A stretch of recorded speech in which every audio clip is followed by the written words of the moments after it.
भक्तों, गरुड़ पुराण के धर्म कांड के प्रेत कल्प में मृत व्यक्ति की ऐसी 3 वस्तुओं के विषय में वर्णन किया गया है जिनका उपयोग कभी नहीं करना चाहिए, अन्यथा भयंकर यातनाएं सहन करनी पड़ती है और अनेक प्रकार की हानि होती है।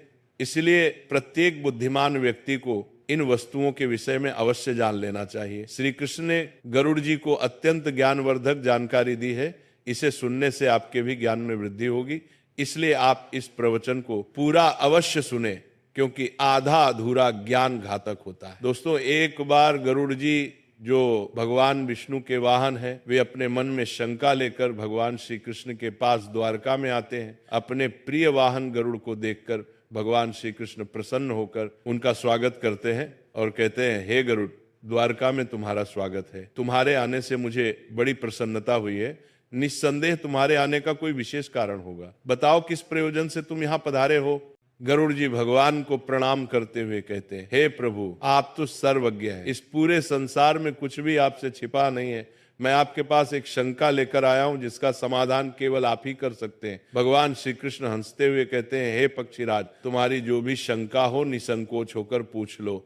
तुम्हारी हर शंका और समस्या का समाधान करना मेरा कर्तव्य है। गरुड़ जी गंभीर स्वर में कहते हैं, हे प्रभु, मेरा प्रश्न यह है कि जब कोई जीव मृत्यु को प्राप्त होता है तब वो अपने साथ क्या क्या चीजें लेकर जाता है, और मृत्यु के बाद उस प्राणी से जुड़ी कौन कौन सी वस्तुओं का उपयोग अन्य लोगों को नहीं करना चाहिए। भगवान श्री कृष्ण ने विचारपूर्ण स्वर में कहा, गरुड़, तुम्हारा प्रश्न अत्यंत महत्वपूर्ण है। इस संसार में जो जन्म लेता है उसकी मृत्यु निश्चित होती है। मनुष्य इस संसार में खाली हाथ अवश्य आता है, किंतु जब उसकी मृत्यु होती है तो वह अपने साथ 5 चीज लेकर जाता है। और यह भी सत्य है कि जीवित मनुष्य को मरे हुए व्यक्ति की 3 चीजों का उपयोग कभी नहीं करना चाहिए। तुम्हारे इन दोनों प्रश्नों का उत्तर देने से पूर्व मैं एक ब्राह्मण और 5 प्रेत की कथा सुनाता हूं, जिससे तुम्हारे सभी प्रश्नों का समाधान हो जाएगा। इस कथा को ध्यान से सुनना, क्योंकि इसके माध्यम से मानव जीवन के गूढ़ रहस्यों को समझा जा सकता है। इस कथा का श्रवण करने पर मनुष्य के कोटि कोटि पाप नष्ट होते हैं। इसलिए इस कथा का तुम प्रचार करो। गरुड़ जी ने श्रद्धा से कहा, हे प्रभु, मैं ध्यान पूर्वक आपकी कथा सुनने के लिए तैयार हूं। कृपया मुझे वह पवित्र कथा सुनाएं। फिर भगवान श्री कृष्ण ने गरुड़ जी को वह कथा सुनानी शुरू की। हे गरुड़, एक समय की बात है, मध्य देश में देव शर्मा नाम का एक गरीब ब्राह्मण रहता था। वह अत्यंत गुणवान और शास्त्रों में पारंगत था। उसने वेद और शास्त्रों का बड़े गहराई से अध्ययन किया हुआ था, किंतु वह अपने ज्ञान का कभी दुरुपयोग नहीं करता था। उसने कभी अपने ज्ञान का उपयोग धन कमाने के लिए नहीं किया। अत्यंत गरीब होकर भी वह भिक्षा मांग कर ही अपना गुजारा चलाता था। फिर एक दिन वह ब्राह्मण वन में तपस्या करने के लिए जाने का विचार करता है। वह ईश्वर का ध्यान करने के उद्देश्य से वन में विचरण करने लगा। ब्राह्मण जी वन में प्रवेश करता है। उसका नाम विपिन वन था। ये वन अत्यंत भयानक और डरावना था, जिसके बारे में दूर दूर तक लोग चर्चा किया करते थे। इस वन में प्रवेश करने की हिम्मत बहुत कम लोग कर पाते थे, क्योंकि वहां का वातावरण ही भय से भरपूर था। विपिन वन में ऊंचे ऊंचे पेड़ थे, जिनकी शाखाएं इतनी घनी थी कि सूर्य की किरणें भी नीचे तक नहीं पहुंच पाती थी। इनमें से कुछ पेड़ प्राचीन काल से खड़े थे, जैसे महावृक्ष, जिनकी विशाल जड़ें जमीन से बाहर निकलकर हर दिशा में फैली हुई थी। वहां पर वटवृक्ष और अश्वत्थ जैसे वृक्षों की भरमार थी, जो अपने नीचे किसी को भी दबा सकते थे। इस भयंकर वन में मांडव और शमी जैसे पेड़ भी थे, जिनके पास से गुजरते हुए लोगों के रोंगटे खड़े हो जाते थे। इन वृक्षों की शाखाएं मुड़ी तुड़ी और विकृत थी, और उन पर अक्सर अजीब से जीव लटके रहते थे। वहां उगने वाले पौधे भी डरावने थे। विष, कांता और मंजिष्ठा जैसे जहरीले बेलों ने पूरे वन को अपने शिकंजे में लिया हुआ था। जंगल में हर तरफ कंटीली झाड़ियों उगी हुई थी, जो घुसने वालों को चोट पहुंचाने के लिए तैयार रहती थी। इस वन में विचरण करने वाले पशु पक्षी भी साधारण नहीं थे। यहाँ काले पंखों वाले उल्लू दिन में भी विचरण करते थे, जिनकी भयानक आवाजें हवा में गूंजती थी। जंगली भेड़िए अपने शिकार की तलाश में हमेशा घूमते रहते थे, और उनकी आंखें अंधकार में चमकती थी। काले धब्बों वाले तेंदुए और हिंसक भालू भी यहाँ आम थे। पक्षियों में शकुनी नामक गिद्ध और काली मैना पेड़ों पर बैठे दूर से आए लोगों को आतंकित करते थे। विपिन वन का सारा वातावरण ही अत्यंत रहस्यमय और डरावना था, जहां हर कदम पर मृत्यु का भय मंडराता रहता था। और चलते चलते वह एक अत्यंत प्राचीन वृक्ष के पास पहुंच जाता है। वह देखता है कि उस वृक्ष के नीचे पंच पिशाच खड़े हुए हैं। वे सभी पिशाच उस जंगल से गुजरने वाले मनुष्यों का भक्षण करते थे। कोई भी मनुष्य उस मार्ग से जाता तो वे उसे पकड़कर खा लिया करते थे।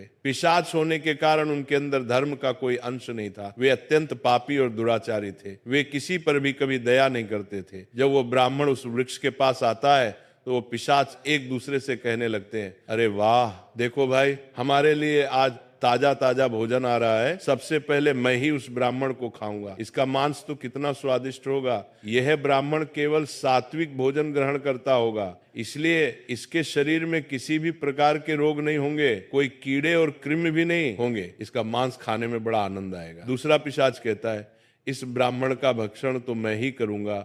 आज कई दिनों के पश्चात शिकार हाथ लगा है। इस प्रकार से वो पिशाच उसे ब्राह्मण को खाने के लिए आगे आते हैं।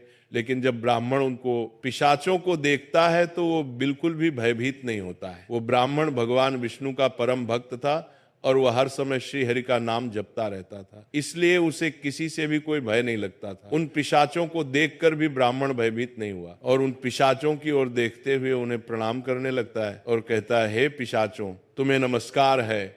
उस ब्राह्मण का ऐसा विचित्र व्यवहार देखकर पिशाच हैरान हो जाते हैं। विष्णु भक्त ब्राह्मण के सानिध्य से उनके अंदर से हिंसा का भाव नष्ट हो जाता है और वे आश्चर्यचकित होकर उसे ब्राह्मण की ओर देखते हैं और ब्राह्मण से कहने लगते हैं, हे महात्मा, आप कौन हैं और इस वन में अकेले क्यों भटक रहे हैं? हम पिशाचों को देखकर भी आपको जरा सा भी भय नहीं लगा। बड़े बड़े शूरवीर योद्धा भी हम पिशाचों को देखकर थर थर कांपने लगते हैं, हमें देखकर डर कर भागने लगते हैं, किंतु आपके मन में किसी भी प्रकार का भय दिखाई नहीं पड़ रहा है। आपके सानिध्य में आने पर हमारी भूख भी समाप्त हो चुकी है। हम तो आपको भोजन समझकर प्रसन्न हो रहे थे और आपको खाने वाले थे। फिर वो ब्राह्मण कहता है, हे पिशाचों, मुझे आपसे बिल्कुल भी भय नहीं लग रहा है, क्योंकि मैं जानता हूं कि भगवान हमेशा मेरे साथ है और उनकी इच्छा के बिना तो पेड़ का पत्ता तक नहीं हिलता। यदि मेरी मृत्यु आप पिशाचों के द्वारा ही होनी है तो मुझे भी स्वीकार है। प्रभु ने मेरे भाग्य में जो भी लिख दिया है मुझे वो मंजूर है। यदि मुझे खाने से आपकी तृप्ति होती है तो मैं इसे मेरा सौभाग्य समझूंगा। इस संसार के प्रत्येक प्राणी को सुख प्रदान करना, उनकी तृप्ति करना ही प्रत्येक मनुष्य का कर्तव्य है। पिशाच भी ईश्वर द्वारा ही बनाए हुए हैं, इसलिए मैं आपकी निंदा भला कैसे कर सकता हूं? ब्राह्मण के ऐसे वचन सुनकर वे सभी पिशाच आश्चर्यचकित हो जाते हैं और ब्राह्मण से कहने लगते हैं, ब्राह्मण देवता, आपके वचन अत्यंत सुंदर हैं, जिन्हें सुनकर ही हमारी तृप्ति हुई है। हम आपका भक्षण नहीं करेंगे। कृपया आप हमें बताइए कि आप कौन हैं और किस कारण से आप इस वन में भटक रहे हैं। वह ब्राह्मण कहता है, हे पिशाचों, मेरा नाम देव शर्मा है और मैं प्रभु की भक्ति करने के लिए इस वन में उचित स्थान खोज रहा था, किंतु आपको देखकर लगता है कि आप बहुत कष्ट में हैं। मुझे बताइए कि किस कारण से आपको पिशाच बनना पड़ा। यदि मैं आपकी कोई सहायता कर सकता हूं तो आप अवश्य कहें। मैं अपने सामर्थ्य के अनुसार आपकी जो भी हो सके मदद अवश्य करूंगा। ब्राह्मण की बातें सुनकर सभी पिशाच सुन्न हो जाते हैं और कहने लगते हैं, हे द्विज श्रेष्ठ, आपको बार बार प्रणाम है। हम सभी पिशाच हमारे पाप कर्मों के कारण ही बने हैं। हमने हमारे पितरों का अपमान किया है, इसी कारण से हमें यह पिशाच योनि प्राप्त हुई है। ना जाने कब हमें इस पिशाच के शरीर से छुटकारा मिलेगा। हमने मनुष्य रहते हुए भी बहुत पाप किए थे और पिशाच बनकर तो हमने अनगिनत पाप किए हैं। कितने ही निर्दोष मनुष्यों और प्राणियों को हमने मार कर खाया है। इसीलिए हमें ऐसा लगता है कि हमें कभी पिशाच योनि से मुक्ति नहीं मिलेगी। फिर ब्राह्मण कहता है, हे पिशाचों, मैं आपकी व्यथा को समझता हूँ। कृपया आप मुझे बताइए मैं किस प्रकार से आपको मुक्ति दिला सकता हूँ। मैं मध्य देश में रहने वाला देव शर्मा ब्राह्मण हूँ। मैंने अनेक तप, व्रत और उपवास किए हैं, इसलिए आपकी मुक्ति के लिए भी यदि कोई व्रत उपवास हो तो मुझे बताइए, वह मैं अवश्य करने का प्रयास करूंगा। ब्राह्मण की बात सुनकर उन पिशाचों को समझ में आ जाता है कि यह ब्राह्मण तो उनका ही पुत्र है। वे पिशाच उसे ब्राह्मण के दादा परदादा हैं, जो पाप करने के कारण पिशाच बने हुए हैं। श्री कृष्ण कहते हैं, हे गरुड़, इस प्रकार से उन पिशाचों को ये ज्ञात हो जाता है कि वो ब्राह्मण उनका ही वंशज है। फिर वो सभी पिशाच अपने अपने पाप कर्मों के विषय में बताने लगते हैं। पहले पिशाच, जिसका नाम उच्छिष्ट था, वो आगे बढ़ा। उसका शरीर मांस और खून से सना हुआ था और उसकी आंखों में अधर्म की अग्नि जल रही थी। उसने कांपते हुए ब्राह्मण से कहा, मेरा नाम उच्छिष्ट इसलिए पड़ा क्योंकि मैं हमेशा दूसरों का बचा हुआ और झूठन खाया करता था। मैं पिछले जन्म में बृहस्पति था और तुम्हारा 5 पीढ़ी पहले का पूर्वज था। एक समय में कालिका में बहुत विद्वान और आदरणीय ब्राह्मण था। मैंने यज्ञ और अनुष्ठान किया, लेकिन धीरे धीरे मेरी लालसा बढ़ गई। मुझे लोगों द्वारा छोड़ा हुआ भोजन खाने की आदत पड़ गई। दूसरों के झूठे भोजन में मुझे स्वाद आने लगा। मैंने यह जानने के बावजूद कि यह अधर्म है, झूठे भोजन का आदान प्रदान शुरू कर दिया। एक दिन जब मैंने एक पवित्र यज्ञ के बाद बचा हुआ उच्छिष्ट भोजन खा लिया, उसी भोजन से मेरे शरीर में विष निर्माण हुआ और उसी क्षण मेरी मृत्यु हो गई। अब मैं पिशाच बनकर उच्छिष्ट भोजन करता हूं और यही मेरा श्राप है। दूसरा पिशाच, जिसका नाम नग्न अंग था, वो आगे आया। उसका पूरा शरीर नग्न था और उसकी हड्डियां दिख रही थी। उसने ब्राह्मण की ओर देखकर कहा, मेरा नाम नग्न अंग इसलिए पड़ा क्योंकि मैं हमेशा निर्वस्त्र रहकर स्नान करता था। पूर्व जन्म में मेरा नाम शरदचंद्र था और मैं तुम्हारा 6ठी पीढ़ी का पूर्वज था। मैं एक ब्राह्मण कुल में जन्मा था और मेरे पास ज्ञान और तप की शक्ति थी, लेकिन मैं अपने शरीर का घमंड करने लगा। मुझे स्नान करते समय नग्न रहने में आनंद आता था और मैंने समाज के नियमों का अपमान किया।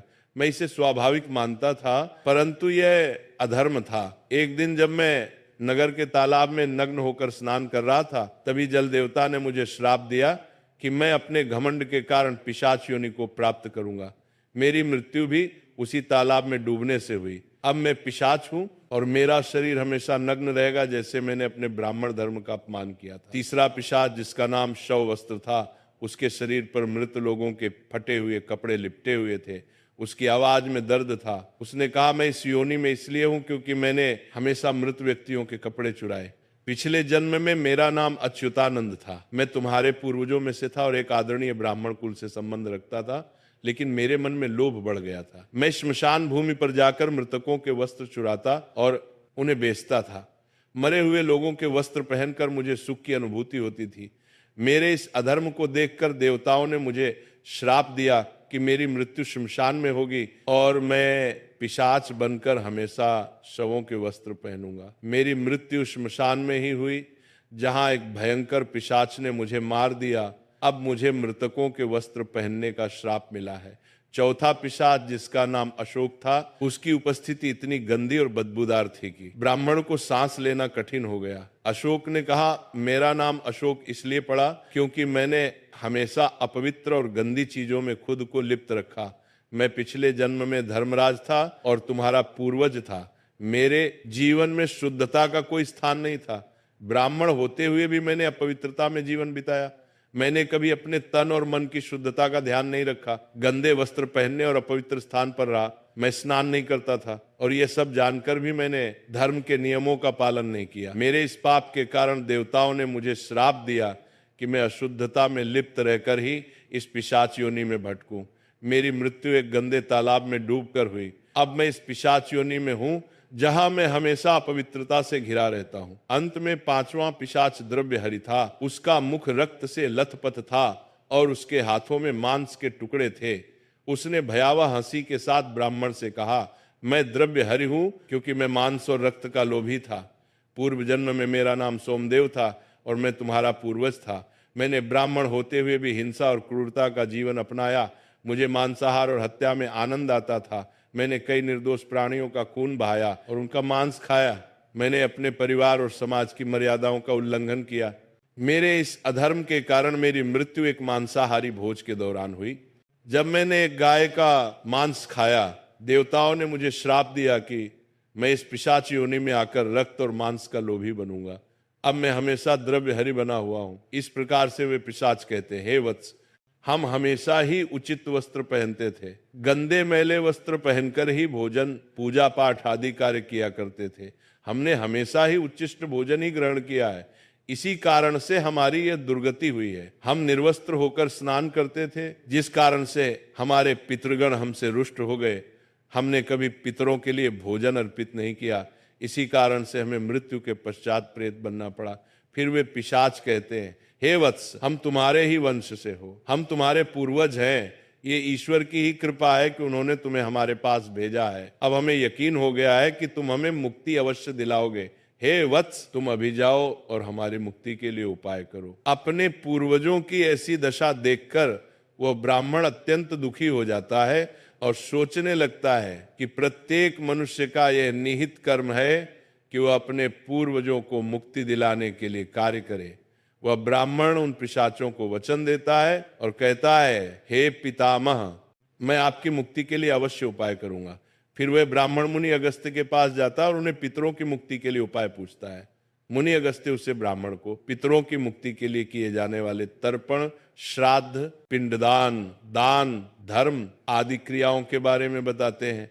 फिर वह ब्राह्मण पवित्र नदी के तट पर जाकर अपने पूर्वजों के लिए वे सभी कार्य करता है जो मुनि अगस्त्य ने बताए हुए होते हैं। वह पहले नदी के पवित्र जल से तर्पण करता है, फिर नदी के तट पर बैठकर पिंडदान करता है और उससे जो कुछ भी हो सके उसी के अनुसार दान धर्म करता है। इस प्रकार से उसे ब्राह्मण के द्वारा तर्पण और दान धर्म करने से वो सभी पिशाच मुक्त हो जाते हैं और स्वर्ग की ओर जाने लगते हैं। फिर श्री कृष्ण गरुड़ से कहते हैं, हे गरुड़, इसीलिए मनुष्य को कभी उच्चिष्ट वस्त्र नहीं पहनने चाहिए, अर्थात गंदे और मैले कपड़े नहीं पहनने चाहिए। कभी उच्चिष्ट भोजन ग्रहण नहीं करना चाहिए। दूसरों का झूठा जमीन पर पड़ा हुआ, दूसरों के द्वारा लांघा गया तथा पितरों को अर्पण किए बिना किया गया भोजन उच्चिष्ट भोजन होता है। हे गरुड़, अब मैं तुम्हें मृत व्यक्ति की उन वस्तुओं के विषय में बताता हूं जिनका उपयोग जीवित मनुष्य को कभी नहीं करना चाहिए, इसीलिए तुम ध्यान से सुनो। हे गरुड़, मनुष्य इस संसार में जन्म लेकर कई भौतिक सुखों के मोह में पड़ जाता है। मृत्यु के बाद भी उसका उन वस्तुओं के प्रति मोह नहीं छूटता है। जब तक मनुष्य सांसारिक वस्तुओं का मोह त्याग कर संपूर्ण रूप से ईश्वर को अपना नहीं लेता, तब तक वह अलग अलग योनियों में जन्म लेकर पृथ्वी लोक पर ही भटकता रहता है। कभी कभी यह मोह इतना अधिक होता है कि वह मृत्यु के बाद भी इसी पृथ्वी लोक पर भ्रमण करता है, अर्थात वह प्रेत योनि धारण करता है। यदि किसी मनुष्य की अकाल मृत्यु हो जाती है तो वह भी प्रेत योनि में चला जाता है और प्रेत बनकर वह अपने ही परिवार के लोगों को दुख देने लगता है। कई बार मनुष्य अपने मृत परिजनों की वस्तुओं को उनकी याद में अपने पास रख लेते हैं या उनकी वस्तुओं का उपयोग भी करने लग जाते हैं, लेकिन मनुष्य को मृत व्यक्ति की कुछ वस्तुओं का उपयोग कभी नहीं करना चाहिए, क्योंकि इन वस्तुओं के साथ उस मृत व्यक्ति की ऊर्जा जुड़ी हुई होती है। उस मृत व्यक्ति का उन वस्तुओं के प्रति मोह बहुत अधिक होने के कारण वह मृत्यु के बाद भी उन वस्तुओं से जुड़ा रहता है, और यदि कोई इन वस्तुओं का प्रयोग करता है तो उसे कई परेशानियों का सामना करना पड़ता है। वह मृत आत्मा उसे कई प्रकार से कष्ट देने लगती है। इसलिए किसी भी मनुष्य को मरे हुए व्यक्ति की चीजों का इस्तेमाल कभी नहीं करना चाहिए। मनुष्य चाहे तो उन वस्तुओं को संभाल कर अपने घर में रख सकता है अथवा उन चीजों को नदी के जल में प्रवाहित कर सकता है, लेकिन भूल से भी उनकी वस्तुओं का इस्तेमाल नहीं करना चाहिए। उस मृत आत्मा की शांति के लिए मनुष्य उस व्यक्ति की प्रिय वस्तुओं का दान करता है तो ये बहुत ही शुभ होता है। सबसे पहली वस्तु है मृत व्यक्ति के कपड़े। मृत व्यक्ति के कपड़ों का कभी भी इस्तेमाल नहीं करना चाहिए, उन्हें भूल कर भी पहनना नहीं चाहिए। ऐसा करने से मृत व्यक्ति की आत्मा उस व्यक्ति से जुड़ जाती है जो इनका इस्तेमाल करता है। मृत व्यक्ति की यादें उस व्यक्ति को सताने लग जाती हैं जो उनके कपड़ों का इस्तेमाल करता है, जिस कारण वह व्यक्ति मानसिक और शारीरिक रूप से कमजोर हो जाता है। उस व्यक्ति को अपने मृत परिजन की ऊर्जा का एहसास भी होने लगता है। इसलिए मृत व्यक्ति के कपड़े कभी भी नहीं पहनने चाहिए। मृत व्यक्ति के कपड़े हमेशा दान कर देने चाहिए, जिससे उसकी आत्मा को शांति प्राप्त हो जाती है। दूसरी चीज है मृत व्यक्ति के गहने। मृत व्यक्ति के गहने भी उसके कपड़ों की तरह ही उसकी ऊर्जा के स्रोत होते हैं। मृत व्यक्ति का अपने गहनों से लगाव कपड़ों से भी कई गुना ज्यादा होता है, क्योंकि प्रत्येक व्यक्ति गहने खुद को सुंदर प्रतीत करने के लिए पहनता है। लेकिन जब व्यक्ति की मृत्यु हो जाती है और उसके गहने कोई दूसरा व्यक्ति पहन लेता है, तब मृत व्यक्ति की आत्मा असहज महसूस करने लगती है। वह आत्मा उस व्यक्ति को परेशान करने लग जाती है। आत्मा मोक्ष की राह पर ना जाकर इसी मृत्यु लोक में अपने ही परिजनों को परेशान करने लग जाती है। इसलिए मृत व्यक्ति के गहनों का कभी भी इस्तेमाल नहीं करना चाहिए। व्यक्ति की मृत्यु के बाद उसके गहनों को गलाकर अन्य आभूषण करवा लेने चाहिए। अन्यथा उन्हें मंदिर में दान कर देना चाहिए। तीसरी वास्तु है मृत व्यक्ति की माला। जीवित रहते हुए इंसान अपनी माला से मंत्रों का जाप करता है, उसके गले की माला ही उसके जीवन भर के पुण्य की कुंजी होती है। मृत्यु के बाद व्यक्ति की माला को कभी जीवित मनुष्य को धारण नहीं करना चाहिए। उसकी माला को पवित्र नदी के जल में प्रवाहित कर देना चाहिए। पवित्र नदी उस मृत व्यक्ति के सभी पुण्यों को बहाकर स्वर्ग में ले जाती है। श्री कृष्ण कहते हैं, मृत्यु के बाद मनुष्य अपने साथ केवल अपने पाप और पुण्य लेकर जाता है, सभी भौतिक वस्तुओं को यहीं पर छोड़ देता है। इसलिए उसे कभी उन वस्तुओं के प्रति अत्यधिक मोह नहीं करना चाहिए। श्री कृष्ण कहते हैं, हे गरुड़, मृत्यु के बाद आत्मा के साथ कुछ ऐसी चीजें होती हैं जो अगले जन्म में भी साथ जाती हैं। ये चीजें आत्मा के कर्म और इच्छाओं से जुड़ी होती हैं। अब मैं तुम्हें उन 5 बातों के बारे में विस्तार से बताऊंगा। भगवान श्री कृष्ण कहते हैं, कामना वह पहली चीज है जो आत्मा के साथ मृत्यु के बाद भी रहती है। मनुष्य की कामनाएं उसे नया शरीर धारण करने के लिए प्रेरित करती है। कामना एक ऐसी शक्ति है जो आत्मा को लगातार नए शरीर की खोज में लगाए रखती है। जब एक व्यक्ति की मृत्यु होती है तो उसकी इच्छाएं उसके साथ जाती हैं और ये इच्छाएं उसके नए जन्म में पुनः कार्य करती हैं। कामना को एक प्रकार की चंचल ऊर्जा माना जाता है जो आत्मा को सांसारिक जीवन के चक्र में बांधे रखती है। अगर मनुष्य अपनी सभी इच्छाओं का त्याग कर देता है तो उसे मोक्ष की प्राप्ति हो सकती है। इसीलिए कहा गया है कि मृत्यु के समय अपनी इच्छाओं का त्याग करना अत्यंत महत्वपूर्ण है। जो लोग मृत्यु के समय अपनी इच्छाओं को साथ लेकर जाते हैं उन्हें पुनः जन्म लेना पड़ता है, क्योंकि उनकी कामनाएं उन्हें अगले जीवन के लिए प्रेरित करती है। श्री कृष्ण कहते हैं, वासना कामना का ही एक उन्नत रूप है। वासना वह है जो मनुष्य को इंद्रियों के सुख और भोग की ओर आकर्षित करती है। ये एक ऐसी लालसा है जिसका कोई अंत नहीं है। मृत्यु के समय भी अधिकांश लोग वासना से मुक्त नहीं हो पाते हैं। ये वासना सांसारिक वस्तुओं, धन, परिवार और भोगों के प्रति आकर्षण को बढ़ाती है। वासना इतनी शक्तिशाली होती है कि मृत्यु के बाद भी आत्मा के साथ रहती है। वासना का उदाहरण विष्णु पुराण में राजा भरत की कथा में मिलता है। राजा भरत ने एक हिरण के बच्चे से अत्यधिक प्रेम किया और उनकी वासना इस बच्चे के प्रति इतनी प्रबल थी कि मृत्यु के समय भी वो उसी हिरण के बारे में सोचते रहे। परिणाम स्वरूप उन्हें अगले जन्म में हिरण की योनि प्राप्त हुई। ये दिखता है कि वासना आत्मा को बंधनों में बांधे रखती है। मन की शांति और ज्ञान से ही वासना से मुक्ति मिल सकती है। श्री कृष्ण आगे कहते हैं, कर्म मनुष्य की सबसे महत्वपूर्ण धरोहर है जो उसके साथ मृत्यु के बाद भी जाती है। मनुष्य जीवन में जो भी कार्य करता है, अच्छे या बुरे विकर्म उसके अगले जन्म में फल देते हैं। मृत्यु के समय आत्मा द्वारा किए गए सारे कर्मों का लेखा जोखा होता है। अगर किसी व्यक्ति ने अच्छे कर्म किए हैं तो उसे परलोक में सुख और शांति मिलती है और अगले जन्म में भी उसे समृद्धि प्राप्त होती है। वहीं अगर उसने बुरे कर्म किए हैं तो उसे नरक या दुखदायी जीवन की प्राप्ति होती है। यही कारण है कि हमारे धर्म शास्त्रों में कर्म को अत्यधिक महत्व दिया गया है। कर्म की गति इतनी अद्भुत होती है कि ये 7 जन्मों तक आत्मा का पीछा करती है। इसलिए मनुष्य को सदैव पुण्य कर्म करने का प्रयास करना चाहिए। भगवान श्री कृष्ण चौथी चीज के रूप में कर्ज का उल्लेख करते हैं।